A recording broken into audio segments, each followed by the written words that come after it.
While COVID-19 cases are rising again, international students returning to the US are finding it difficult to get vaccinated. Jenny Zhang came from China to study at Columbia University in New York. She got the Sinopharm vaccine this spring in Beijing. The vaccine has been approved by the World Health Organization, or WHO, and her school.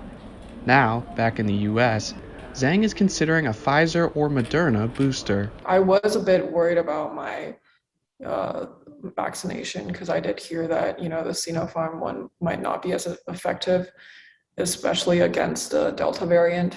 Before coming back to the States in May, Zhang spent 2 weeks quarantining in Dubai.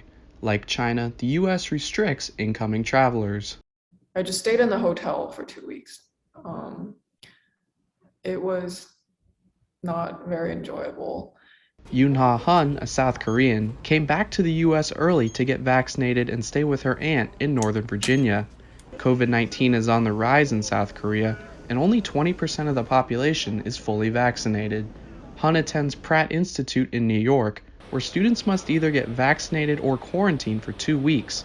Shots are available for students upon their return. If they were requiring students to quarantine for 2 weeks, I feel like they should at least provide a space for them to quarantine because a lot of international students don't have a place to stay in the States.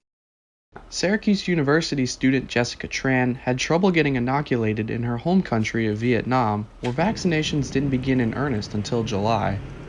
We have received vaccines from the UK and from China and from Japan, and unfortunately, those are not the vaccines that are currently used in the US. Like many U.S. colleges and universities, Syracuse says it is working with international students on a case-by-case basis.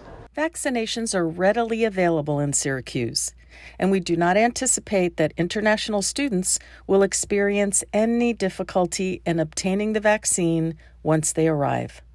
Students who get vaccinated upon arrival must wear a mask and participate in weekly COVID testing until 2 weeks after their final vaccine dose.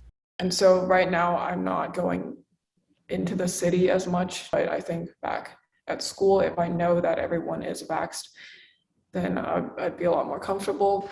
Most students will return to university between now and mid-September. Connor Smith for VOA News, Washington.